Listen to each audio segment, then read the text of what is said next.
Shalom, shalom, shalom. Welcome to the 12 Cities in Israel podcast. My name is Michael Sahno. And I'm Rachel Villegas. And this is, as I said, the 12 Cities in Israel podcast, where we bring you a positive view of the people, food, culture in Israel. Let me start off by reading some ads from our wonderful sponsors. Our first one is from iConnect. iConnect, engagement with Israel that earns you rewards. Earn points and connect with Israel with articles, games, quizzes, polls, and more. So what exactly is iConnect? Well, iConnect is a social gaming platform where you can play, earn points, and receive cool prizes, all for free. Their goal is to help you stay connected with Israel no matter where on the globe you are. Now, why should you play? Because iConnect introduces you to a unique way to acquaint yourself with all things Israel while working towards winning once-in-a-lifetime experiences. So head on over to www.iconnect.co.il. That's www.iconnect.co.il and start playing now. Next, we'd like to tell you about Israel Phones, which is the leading provider of communications devices for people traveling to Israel. Israel Phones offers SIM cards, MiFi devices, which are mobile Wi-Fi hotspots, travel products, and serves the connectivity needs of tour groups, synagogues, schools, community missions, study programs, and individuals, supplying you with international prepaid SIM cards, cell phones, and USB portable modem hotspot rentals.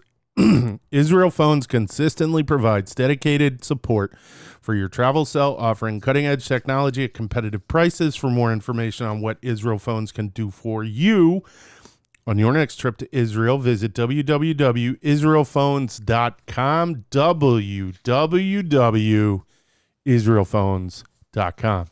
All right, guys, welcome to the show. What's up, Rachel? Episode 5. Yeah, we're legit now. This is our, does episode 5 give us street cred? I say so. Okay, but like on streets in the U.S. or on streets in Israel? Both? Both. Okay, cool.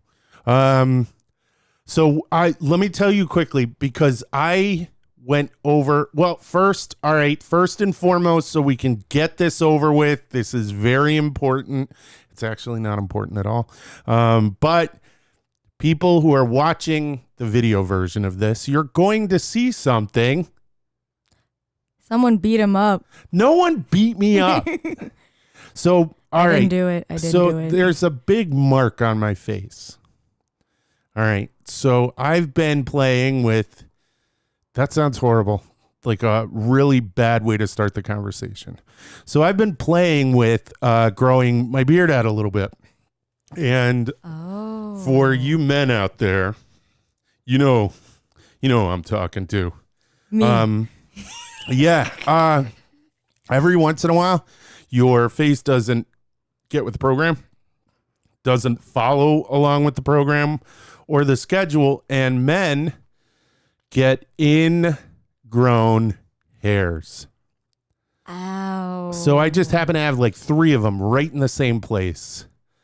And I'm sorry. Yeah, so I had to, I can't believe the podcast, it's honesty. So I had to unseat the hairs from underneath my skin, and it got gross. It's disgusting, satisfying videos. Basically, for those of you who are listening, I have this little scab on my face, and it looks like I got attacked by a unicorn. But I'm gonna be fine, everyone. I'm gonna be okay. He survived. So yeah, I wanted to get that out of the way because I picked up Bigosh, and I said, "Don't say anything about my face." And she said, "Oh my gosh, what's wrong with your face?" No, I saw it, but I was like, I'm going to be nice and not say anything about it. That gross, big mark wound thing on your face. Basically, it looks like, because I could have been cool about it. I've been exercising lately. And I could have said, yeah, it happened while I was doing, with the kettlebell, barbell. And I was, that took happened. a kettlebell to the cheek. Yeah. Yeah. I got in wild dogs. Yeah. I saved a baby from them. You know how it is. And no, I was honest, and I'm being honest with you. So there you go. That's your gross story. That's your gross 12 cities in Israel story for the day. All right. So this episode is not about my face. This episode is about what is 12 cities in Israel. Now, in our first episode, we gave you some rundown. We gave you some background on who we are and how we wound up starting this little venture. But I had a phone conversation with a friend of mine, and I'm not going to mention who it is. So just stop. But I had a phone conversation, and when I was speaking to him, he goes, "So, do you want criticism?" And my first inclination was, "Hell no! I absolutely don't want naturally any criticism whatsoever. I want you to tell me that I am the cat's ass and that everything is wonderful and that that's the most amazing piece of video work I've ever seen in my life. Your message was on point. Your timing was impeccable. I love you."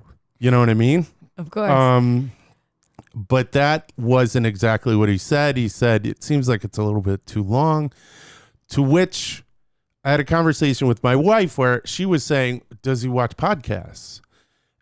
And I said, "Well, I don't know, because all the podcasts that I watch, some of them are 3 hours." Mm-hmm. There's Joe Rogan is? Yeah. Yeah. So his podcast routinely, his interviews are 3 hours. We're only taking an hour of your time.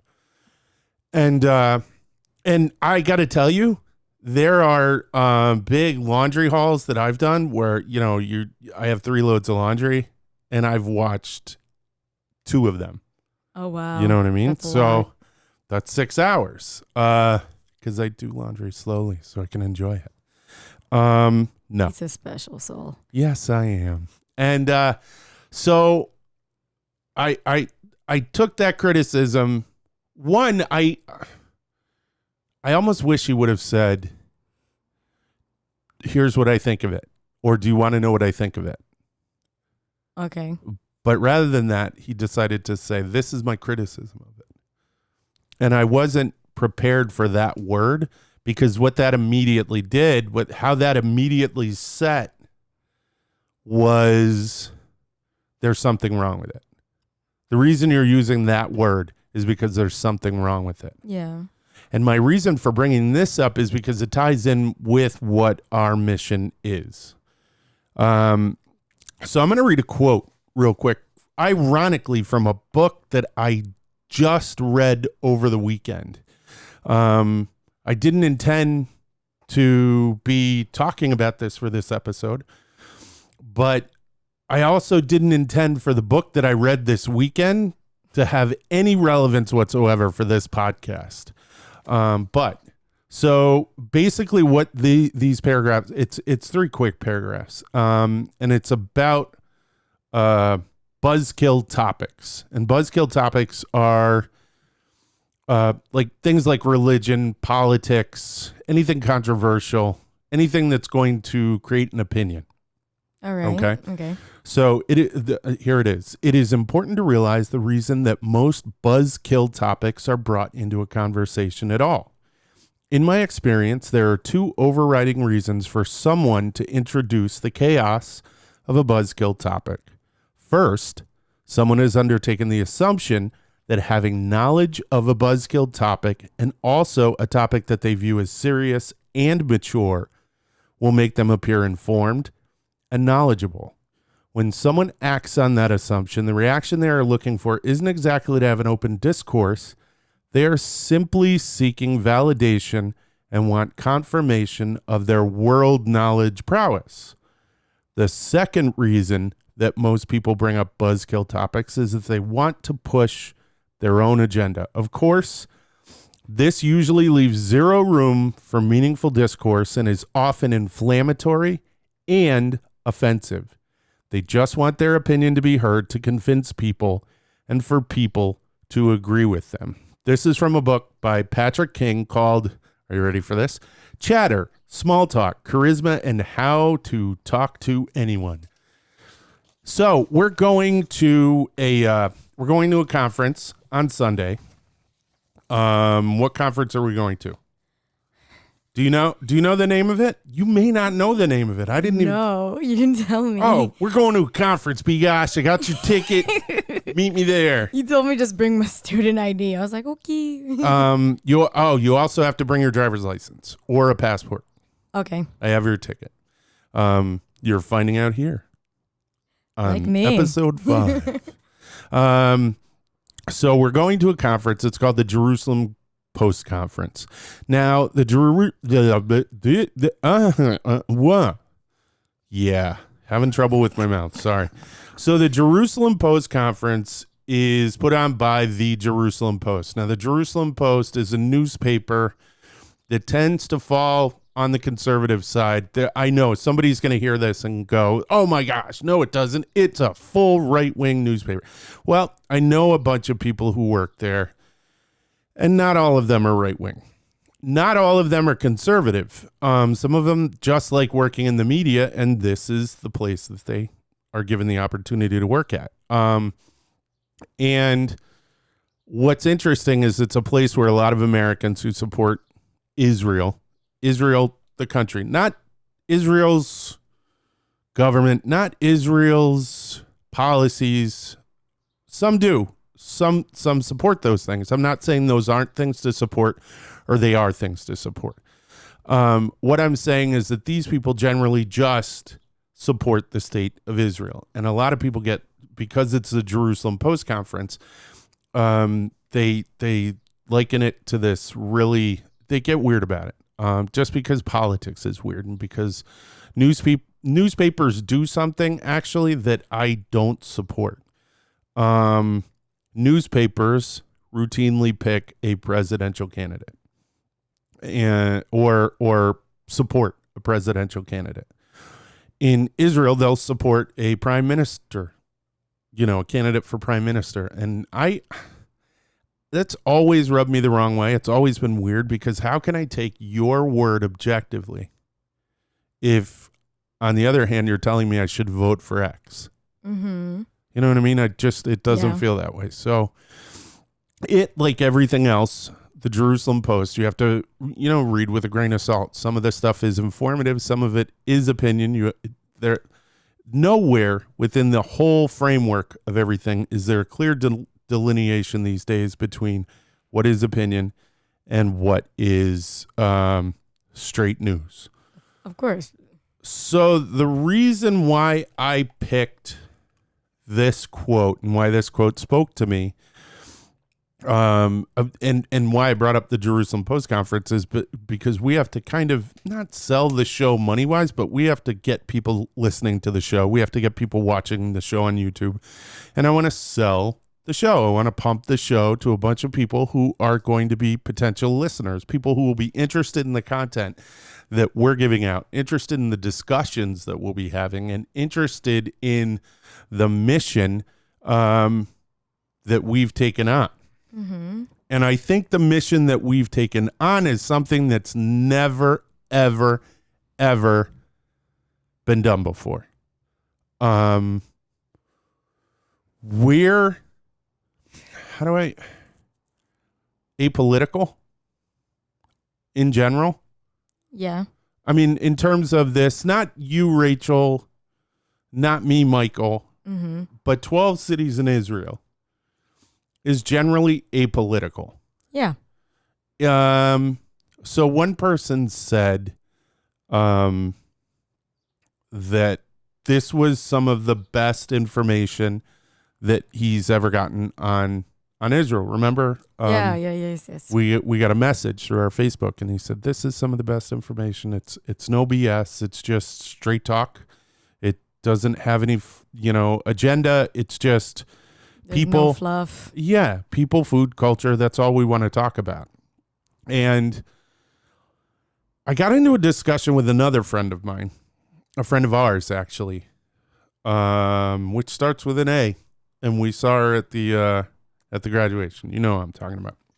And I was telling her about about how one of the big things about 12 cities in Israel is the caveat that I specifically put into place that is incredibly important to me, and that there's no politics and there's no religion.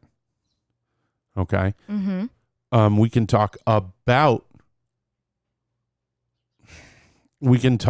political figures. We could talk about religious figures. We could talk about historical politics. But this show is never going to come down one way or the other and tell you need to believe this or you need to think this.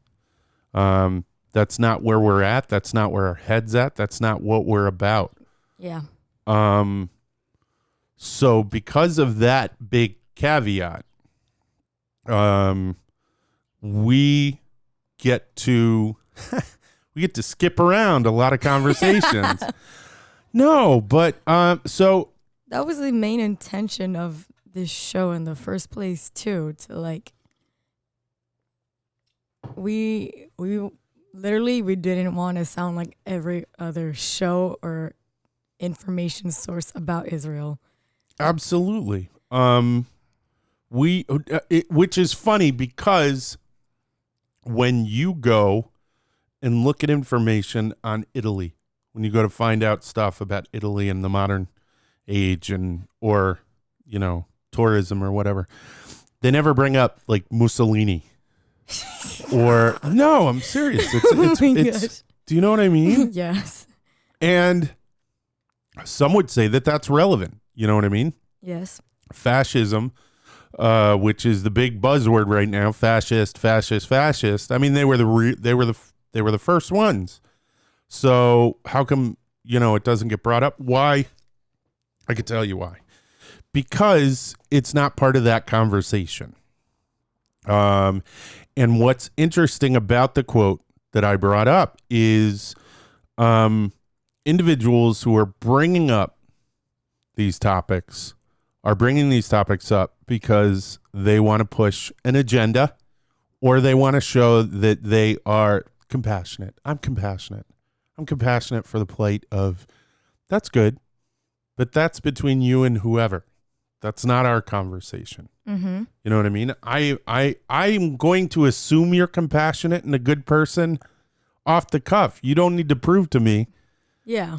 I assume everyone's a decent human until further interaction. Yeah, absolutely. So the purpose of 12 Cities in Israel is to talk about why we love Israel and what it is about Israel that we love. And it's a dynamic subject. And it's a multifaceted subject. Using big $3 words here. You like that? SAT words. But it's true because there are, just like America, America, if you were to think of America, it would be really easy to think of the American flag, belt buckles, and guns. You know what I mean? And that would, in a lot of people's mind, who aren't, even who are from here, yep, that sums it up. America. But America. But that's such a small perspective of what is an enormous place. I mean, you go within a state even. Okay, so take a big state like Florida. Go down to Miami, dun, dun, dun, dun, dun, dun, and then go up to Jacksonville or Gainesville, which is in the middle, and it's country, man. It is country. And they're riding gators. Yeah. What you think we're going to do now? Oh, no. But then you look, and the same goes for New York State, New York City.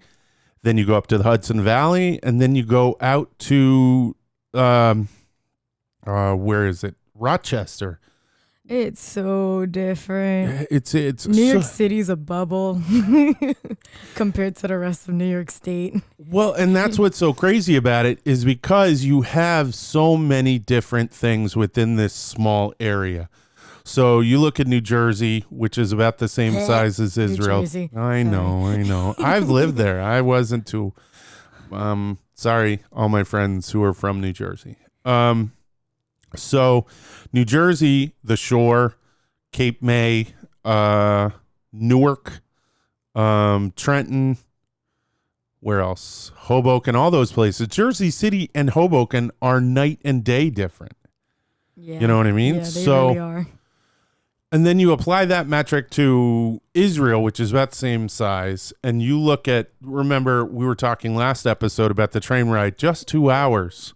Yes. And you're so different. You go from this, Aladdin's castle desert of Beersheba in the best way. It was beautiful. to like an Adriatic Sea beauty like Haifa, which is not, I know it's not on the Adriatic, but it's got that Mediterranean feel. Yeah, where everything is up on as it goes up the mountain. They said, oh, there's a mountain there.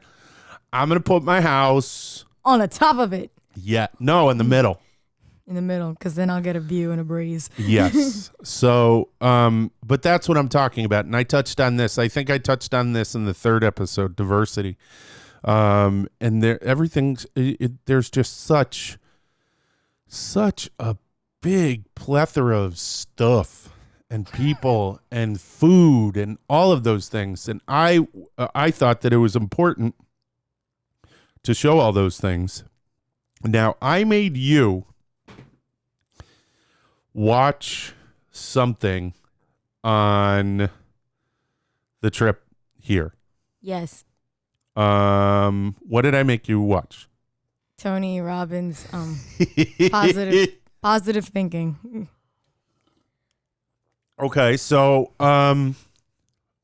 what did you get from that? Well, since I had a terrible morning, I was like, this is really speaking to me on different levels right now. I'm like, this is at me personally. There's psychology behind that, though. Yes. So what's important about that, and why I had you watch that, ties in with what I'm talking about here in the paragraphs that I read, and in what our mission for this. It's actually what a lot of people don't know is 12 Cities in Israel is bigger than just this podcast. It's a media project. It's a half-hour travel show. It's sometimes I do vlogs. I'll be honest, I got a little bored with the vlogs. Aww. And the vlogs were difficult to do they're on time Israel. consuming. It's not. Yes. They are. You're absolutely right. They are time consuming, but it's a labor of love. I don't mind doing them. But it's difficult to do them when you're not there. Yes, because there's like a before, during, and after part of it. Because you have to create it and then you have to condense it down to put it out. Yeah, but it's kind of hard to. Unless you're there, and then it's just like, what are you doing? No, then if you're there, you're just taking video. You're doing it. I've got you with the camera. I've got me standing in front of the camera going, here we are at blah, blah, blah, blah, blah. I'm eating this, and this place is yummy. And there you go. But trying to do it in a small studio in my office at home when I'm 5,000 miles away from Israel is just not the easiest thing to do. Yeah. Because you have to come up with subjects, and then if you get an idea for doing that subject, then you have to work it out with someone who's 7 hours away, and it becomes a difficult prospect. So 12 Cities in Israel is a larger media project. The part you're listening to right now is the podcast portion where we discuss, Israel, the fun, the food, the culture. Yay. And so my point with letting you know what that is wait a minute. Now I think I lost my point. I think because I started talking about the vlogs. What was I talking about? I was talking about positivity. All right. Now listen, Remember positivity, because we're going to have to come back to it. I need and very much would like to tell you about two of our sponsors. Already? Yeah, we're Wow. 25 minutes in. We have been booming through this. Go us. So I have to tell you about the water that my partner is drinking right here. I got the grape one this time because I match. I get it by default. Man. I'll trade with him next time. You get it because I'm nice. So Neviot flavored water is nature at its best. Neviot delivers you with a true combination of health and pleasure. It's based on Neviot natural mineral water, which is okay. Rewind. English is hard. Based on Neviot natural mineral water, one of its kind in Israel. It's enhanced with 5 B group vitamins. It's naturally sweetened. It is low in calories, only 35 to 40 calories per 8 fluid ounce. There are no preservatives, no color additives. It is available in delicious, indulging flavors: apple, peach, and grape. If you're in Israel, you should be drinking Neviot. For more information, check out their website at www.neviotglobal.com/en/home. That's www.neviotglobal.com/en/home. If you would like to get this water in the United States, visit our next sponsor, Makolet Online. Their main goal is to make Israeli groceries and Judaic products affordable and available to everyone in the USA and Canada. Their online store carries items that are unavailable in most places in North America, things like tahini, Israeli chocolates, frozen borekas, and the Neviot water that we are drinking here today. At Makolet Online, you will find your favorite Israeli goods or simply enjoy brand new flavors. All of their products are kosher and most are manufactured in Israel. If you want the taste of Israel delivered to your home, visit www.makoletonline.com. That's www.makolet online.com and order today. For an added bonus, if you use the code 12 cities in Israel, all one word, no spaces, you will receive 15% off of your entire purchase. So again, visit www.makoletonline and order today. That code is 12, the number 12, cities in Israel, all one word. Look at you. We have a ting. We have a ting. Woo! Yes, we do. So go there. I'm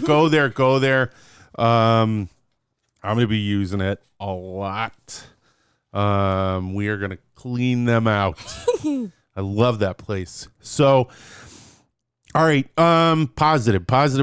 I had you listen to Tony Robbins because I made a decisive choice where I was only going in my life, where I was only going to address the positive.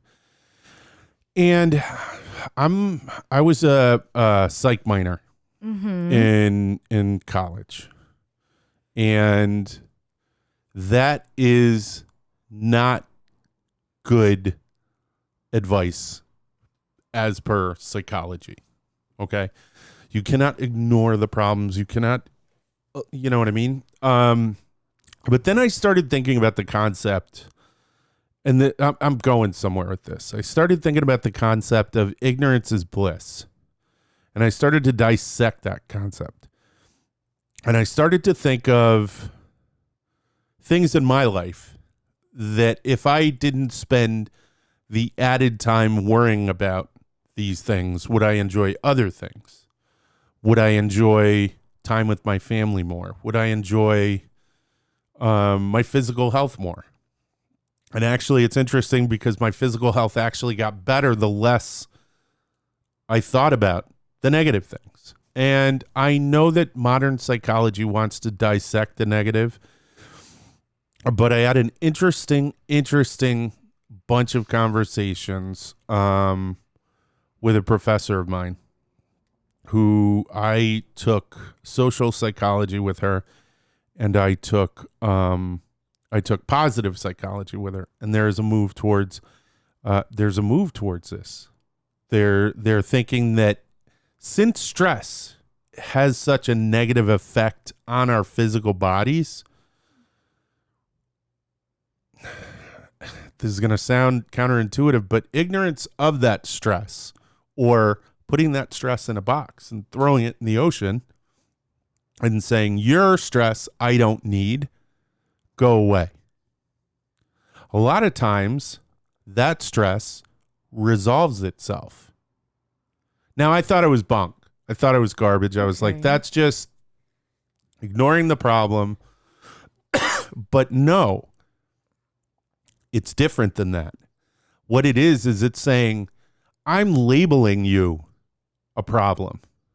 What if I decided I have free will? Mm-hmm. What if I decided that you were no longer a problem? What does that do to the equation? Do you see what I'm getting at? Yeah. So we're taking things that were problems and we're saying that's not a problem. That's blown out of proportion. That's addressing all of the negative in a thing. And by doing so, ignoring the positive. Because you're so focused on Exactly. So we're mentally putting our fingers on the scales towards the negative side. So what I decided to do was say, so the reason I bring all this up is because the friend that I had that had the criticism, over time, he's part of an organization that I have difficulty with. It's an organization that goes onto campus, and it, how do I put this? It fights against it fights against the BDS movement. You know what the BDS movement, boycott, divest, sanction. It fights against the groups that tend to label Israel as criminal. And it's a good fight. Don't get me wrong. People should stand up for Israel. But I am of the belief that there's a different way to stand up for Israel. Okay. Okay. How many people have a friend that, without them saying, just through your own personal cognitive self-awareness, you know that this person is a really good person based on the things that they do?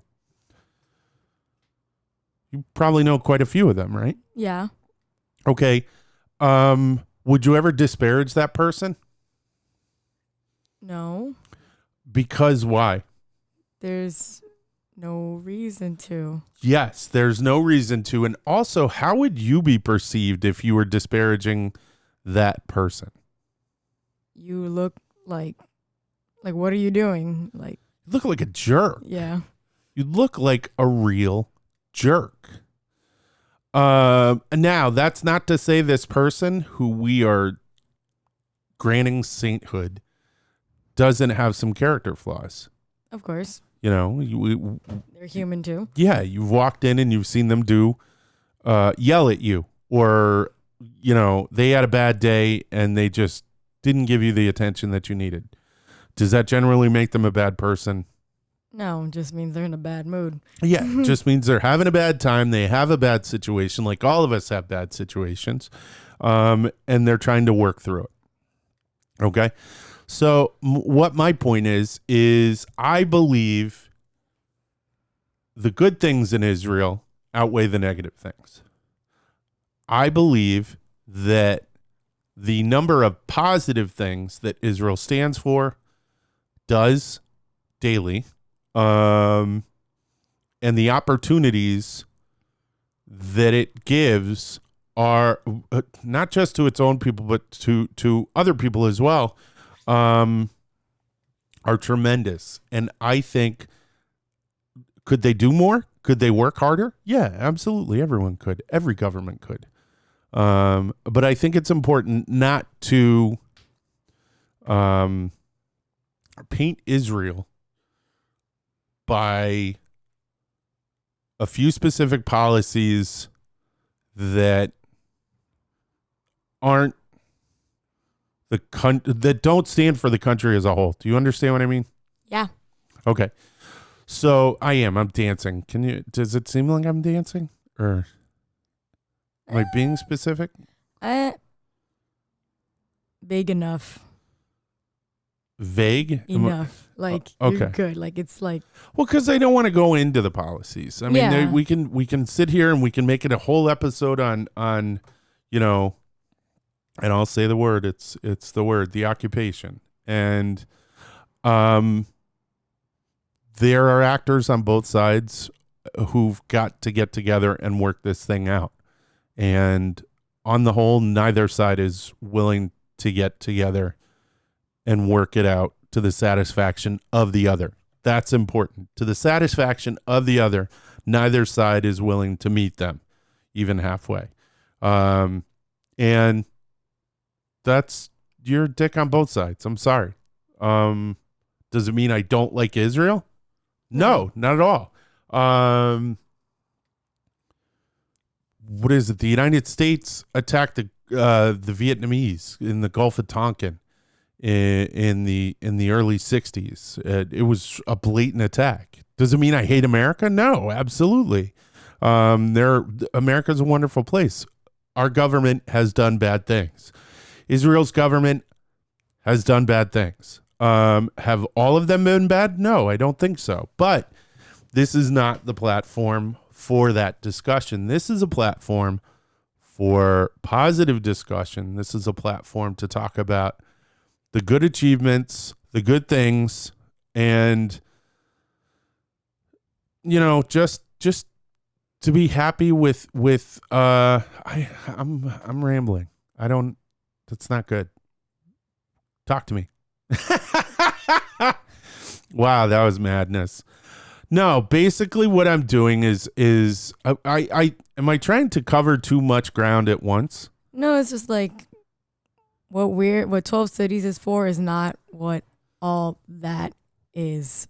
That would be considered the negative, focusing only on the negative. But it does. Aspects. It comes back to buzzkill. It comes back to these are topics that are opinion topics. These are topics that are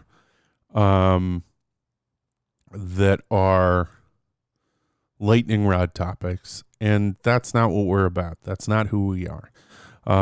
What we are is we're here to show you all of the good things. We're here to tell you about what are we here to tell you about? We're here to tell you about the food that I had when I was in Yafo, which was mixed grill, which was lamb, chicken, and entrecôte, which is like beef. We're here to tell you about the wonderful people we met.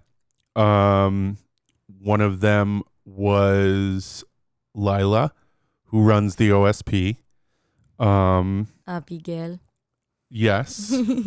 Abigail Sparrow, who lives in Tel Aviv and was the wonderful owner of our Airbnb, and about another gentleman, Israel, who was the owner of the Airbnb the last time I went, and it is probably the best one I've been in because it was so wonderful. The porch, everything about it. I'll put pictures up on Instagram about Abigail's had a swing, so that's what sold me. Yes, but that one's no longer in existence. I know. That one is a construction site. So I'm sorry, I know. Abigail, if you're listening. You should be. So yeah, I hate to have to filter through all that because it does bring a negative spin into the conversation. But the bottom line is we're here to be positive. I went through a big dramatic change in my life where I had a lot of negative things going on in my life. lot of anxiety, lot of. Did you know I'm agoraphobic? Really? Yeah. So, agoraphobia is a crippling social anxiety, so the model that people usually use is those twins who were in the New York apartment with the stacks and stacks of New York Times. You know what I'm talking about? And they never left. No. Well, that happened. So I decided specifically that wasn't going to be me anymore.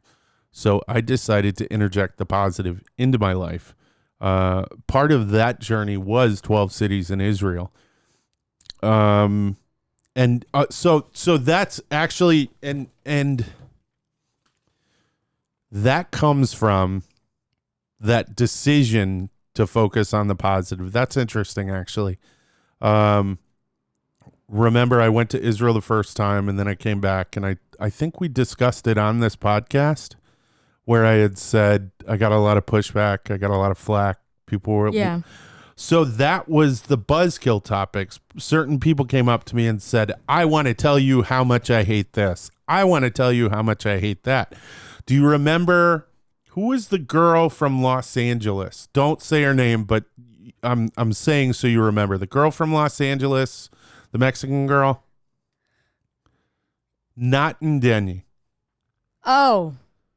Okay. Okay, so she specifically came to the OSP to criticize Israel. She specifically came to the OSP to take a trip into the Palestinian territories, which schools said specifically you're not allowed to go there.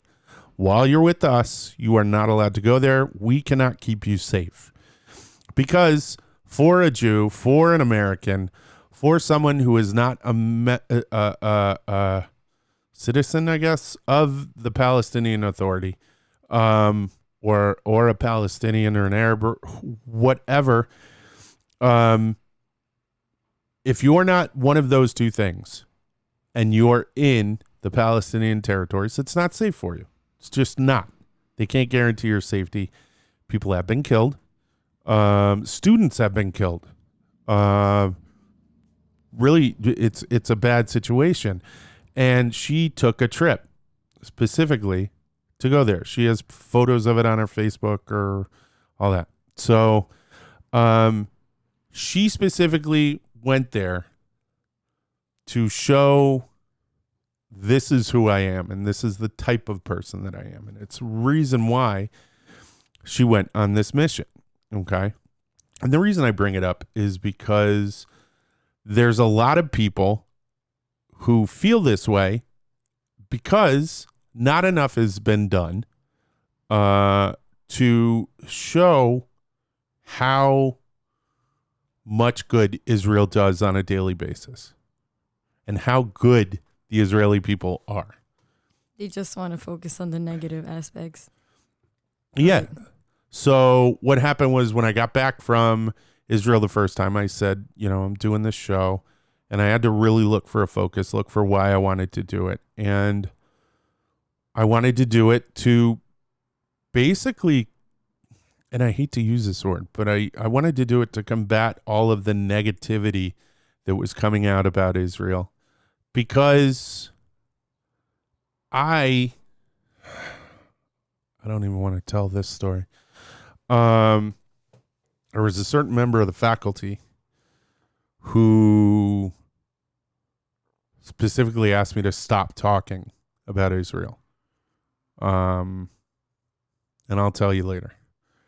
And that really chapped my ass. That really made me mad and really pushed me towards. But I'm going to tell you, I was going through this chrysalis moment where I was trying to change who I was, where I was trying to change not my personality, but my point of view, my perception, how I was perceiving things. And I was trying to bring positivity more to the forefront. So I used the anger I had from his response. Yeah. And channeled it into 12 cities in Israel, which is, it's a fluff piece. That's it. I'm just kidding. No, it's like having a friend and I don't have anything bad to say about them. Oh. You know what I mean? That's what it is. Israel is like having a friend and I don't have anything bad to say about them. You know, and you can come up and you can say, well, but I heard your friend did this to Jenny. And saying, okay, I don't know anything about that. Or I do know about that, but it's none of my business. Mm-hmm. Or I don't like that he did that, but that doesn't mean that he's not my friend anymore. Because I'm not a fair weather friend at all. But basically, yeah, I've had too many positive experiences. And it just means so much to me. And also, you know, I will address the elephant in the room. And it's my kippah. I'm religious. Okay, I'm not religious. I'm observant.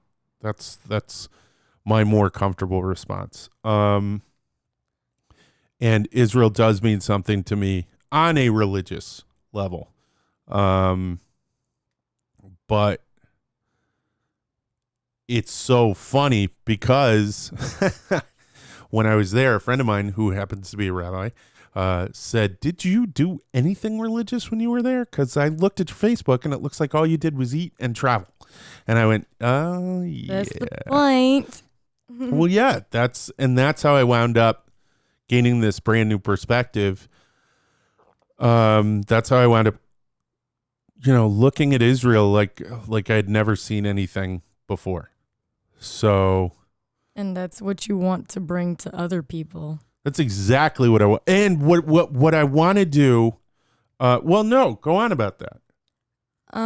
Because, well, I remember you talking to me about the idea of the show on the shuttle bus, and I was exactly probably what the general view of Israel is. Whatever's on TV, something religious that, something political that's it. And until I physically went there and saw that life goes on outside of that realm, and it's like, it's refreshing, and it's nice to know that, like, you can talk about Israel and it doesn't have to be exhausting. And you're not dancing around other things, trying to keep other people comfortable. It's like, no, I can talk about it as if I went to Florida or went to the DR or anywhere else. Like, it's still a country that I visited to have a good experience in. Wow. Yeah. So that's funny that you say that, because what you said about having your perspective changed, about having your views changed, was exactly, I had a so much has happened recently that's relevant to this podcast. I had a conversation with my wife, and she was talking about, she had never been to Israel. She's Catholic. Yup. Bombshell. Boom. That's a bunker buster right there. So I wasn't always observant. True story. And then I'd gotten married. We had our son, and I had decided somewhere along this journey to become more observant, to, you know, renew my connection, my spiritual connection. And it freaked her out so bad. Oh my gosh. All of her Catholic senses were like, man, I'm seeing the horns underneath that thing. No, she's not that bad. So she was telling me that it wasn't until she was in Israel and saw me there in that country that she realized how spiritual I was on my own, because the majority of the people that we ran across and saw every day in the street were not religious. And religion almost seemed like an afterthought in Israel, the same way it feels like an afterthought here in the United States. Yes. Crazy, right? Yes. So everyone's on the same wavelength. So, all right. So it's been a scenic route, very, very scenic route through trying to explain exactly what 12 cities in Israel and what 12 cities in Israel is. And I don't know that I've done a good job. I don't think I've been clear enough. I think it's been a very fragmented view more into my psyche than into actually what the show is. Does that make sense? That's where it originated, essentially.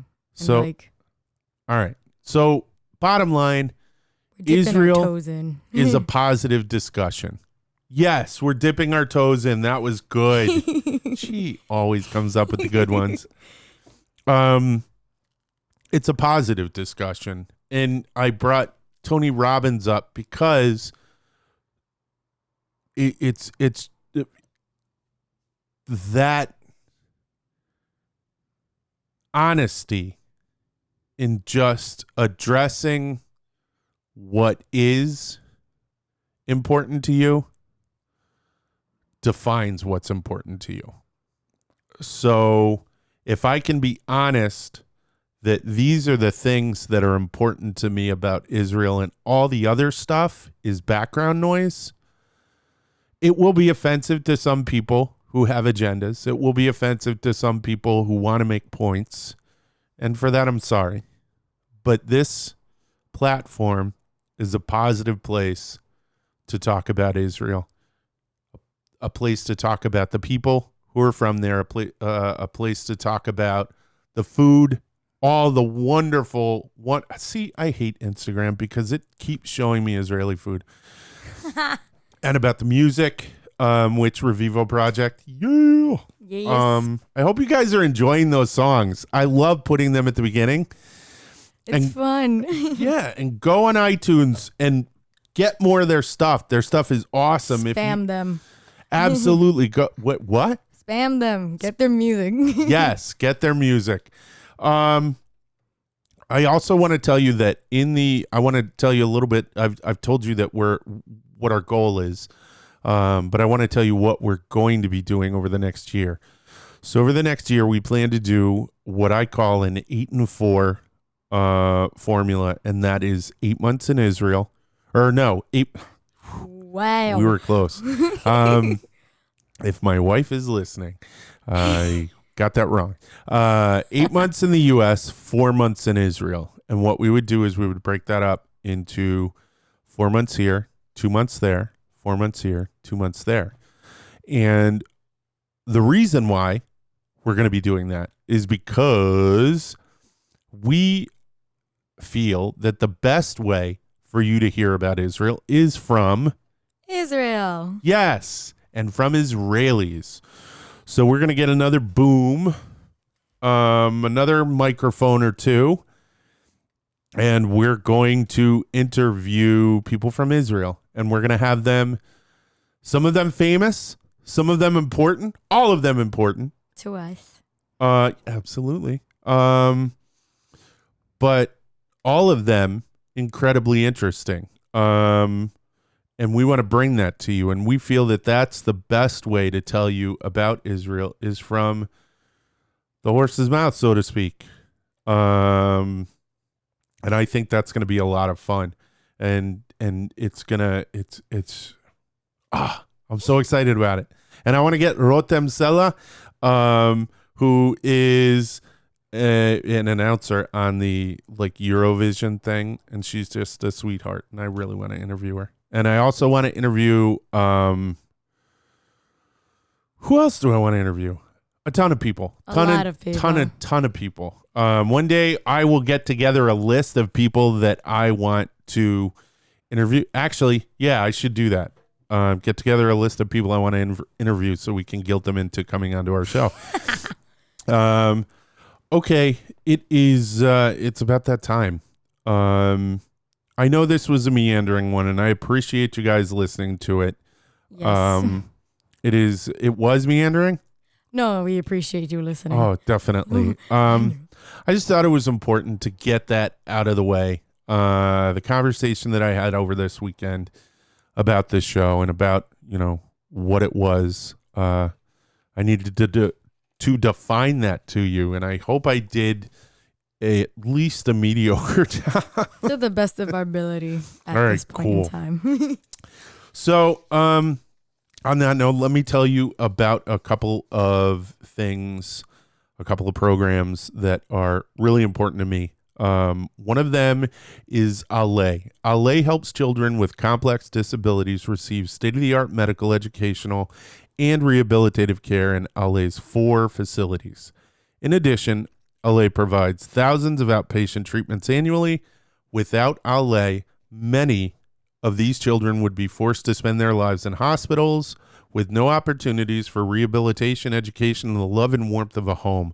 Please visit www.ale.org. That's www.aleh.org and see if there is a way that you can help. Listen, I went on their Instagram page. They have 268 followers. I'm really angry. I'm actually really angry, and it takes a lot to get me ticked off. But these are people with special needs. These are people who have mental and physical disabilities. Their posts are so beautiful and so inspiring. Go on there, follow them, like their stuff, love their stuff. If you can, give them a couple of bucks. They deserve it more than we do. The next group I want to talk about, the next organization I want to talk about is Schneider Children's Medical Center of Israel. It's the only comprehensive tertiary care hospital of its kind in the country and in the Middle East, offering the full range of pediatric disciplines under one roof to all children from 0 to 18. Since its establishment in 1991, Schneider Children's has revolutionized the practice of pediatric medicine in the country and has been recognized as one of the leading pediatric institutions in the world. To see what you can do for them, please visit www.schneider.org.il/ENG. That's www.schneider.org.il/ENG. And we will also, it's important, we want to let you know that we want to film 6 episodes of our full half-hour length 12 Cities in Israel travel show. To do this, we need to be in Israel to film 8 and 4. Through fundraising, we are trying to make our budget of $50,000. This will include airfare and lodging, equipment and transportation around Israel, and a host of other things that are required when on location with a crew of 4 people for 7 weeks in another country. By giving us just $2, you can bring us closer to the $50,000 that we need and enable us to bring the full 12 Cities in Israel web series to life. That's the show where we go to the 12 different cities and we spend a half hour showing you some of the sites, some of the places to eat, and ask people from those cities what they why do you love Beersheba? Why do you love Haifa? Why do you love Tel Aviv? And you get some interesting characters, man. And some of them don't make the cut for the show, but man, are they fun to watch later. But yeah, so that's what we'd like to do. And if you could go to our website, hit that PayPal button, we'd really appreciate it. All right. Thank you so much for joining us for the 12 Cities in Israel podcast. Don't forget to subscribe to our feed and become a part of the 12 Cities in Israel community. We'll be bringing you a brand new podcast every week. So keep your eyes out for that. You can find it on iTunes, Google Play, Stitcher, TuneIn. I said Intune last episode. It is TuneIn and Spotify. And also, please visit us on our YouTube channel where you can see the video version of this podcast and our other videos that we've produced and created, including our full-length travel episode of the city of Beersheba in southern Israel. And while you're there, please share it and subscribe, and check us out on our website at www.12citiesinisrael.com and on our Facebook page and Instagram, where Michael posts every day brand new pictures of his travels in Israel. And that's it for now. תודה רבה. להתראות. ויאללה ביי.